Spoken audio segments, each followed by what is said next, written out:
అందరికీ నమస్కారం. సంచలనం సృష్టించినటువంటి ముప్పవరపు వీరయ్య చౌదరి కేసు కొలిక్కి వచ్చే సమయంలో కూడా ఒక ప్రైవేట్ ఛానల్ చేసినటువంటి గందరగోళం సూత్రధారిగా అనుమానిస్తున్నారో ముప్పా సురేష్ సంబంధించినటువంటి ఫోన్ ఇన్ కార్యక్రమాన్ని కూడా ఆ ఛానల్ తీసుకోవడంతో ఒకసారిగా దాదాపుగా 100 మందికి పైగా పోలీసులు గత 8 రోజుల నుంచి కూడా నిద్రాగారాలు మాని ముప్పవరపు వేరే చౌదరి హత్య జరిగిన దగ్గర నుంచి కూడా వివిధ రూపాల్లో వివిధ కోణాల్లో పలు ప్రాంతాలకు వెళ్ళి అక్కడ ఉన్నటువంటి నిందితులను విస్తృతంగా గాలించి ఒక కేసును ఒక కొలిక్కి తీసుకొచ్చే సమయంలో కూడా ఆ ఛానల్ చేసినటువంటి గందరగోళ పరిస్థితి. ఆ ఛానల్లో ముప్పా సురేష్కి సంబంధించి ఫోన్ ఇన్ కార్యక్రమం పెట్టడంతో కూడా ఒకసారిగా ప్రకాశం జిల్లా ఒంగోలు, అమ్మనబ్రోలు, నాగులపులపాడు మండల ప్రజలందరూ కూడా దిగ్భ్రాంతికి గురైనటువంటి సందర్భాలు చూస్తూ ఉన్నాం. కొలిక్కొచ్చింది, కొంతమంది సూత్రధారులు, కొంతమంది పాత్రధారులను అదుపులోకి తీసుకున్నారు.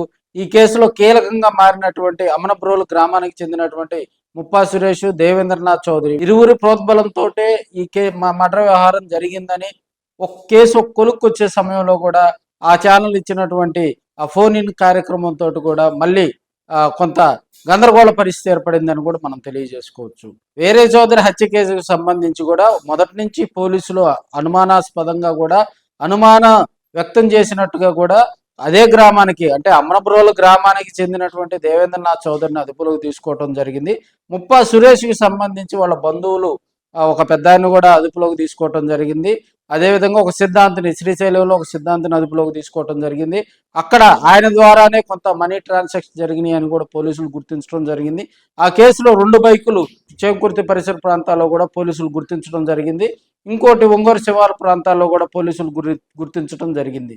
సో ఈ కేసుకు సంబంధించి కూడా ప్రకాశం ఎస్పీ ఆధ్వర్యంలో పోలీసులు గత 8 రోజుల నుంచి కూడా నిరంతరంగా కృషి చేస్తూ నిరంతరంగా కూడా వారు నిద్రాహారాలు మాని కేసు కొలిక్కి తీసుకొచ్చే సమయంలో కూడా ఆ ఛానల్ ఇచ్చినటువంటి ఆ ఫోన్ ఇన్ కార్యక్రమంతో కూడా ఒకసారిగా కొంత గందరగోళ పరిస్థితి ఏర్పడిందని కూడా మనం తెలియజేసుకోవచ్చు. ఎక్కడైతే ముప్పా సురేష్ హైదరాబాద్లో మకాం వేసాడా లేకపోతే ఫారెన్లో ఉన్నాడా, అతను చేసే వ్యాపారాలు, అతనికి ఉన్నటువంటి పొలిటికల్ టచ్ తదితర అంశాలను పరిశీలిస్తూ అతన్ని అదుపులో గనక తీసుకుంటే సూత్రధారిగా అతను అనుమానిస్తున్నారు కాబట్టి అతను గనక అదుపులోకి తీసుకొని విచారిస్తే కొంత కీలక సమాచారం వస్తుంది.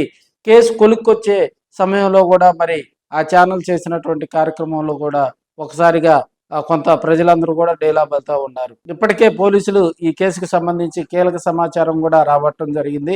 కీలకమైనటువంటి వ్యక్తులు కూడా పోలీసు అదుపులో ఉన్నారు. దాదాపుగా 30కి పైగా వ్యక్తులను కూడా విచారించడం జరిగింది. వారి వద్ద నుంచి కీలక సమాచారం రాబట్టడం జరిగింది. ఈ కేసులో ఎవరైతే ఇన్వాల్వ్ అయ్యి ఉన్నారో వారందరితోటి కూడా త్వరితగతిన ఈ కేసు ఛేదించేందుకు ప్రకాశం ఎస్పీ ఆధ్వర్యంలో కూడా బృందాలు పనిచేస్తున్నాయని కూడా మనం తెలియజేసుకోవచ్చు.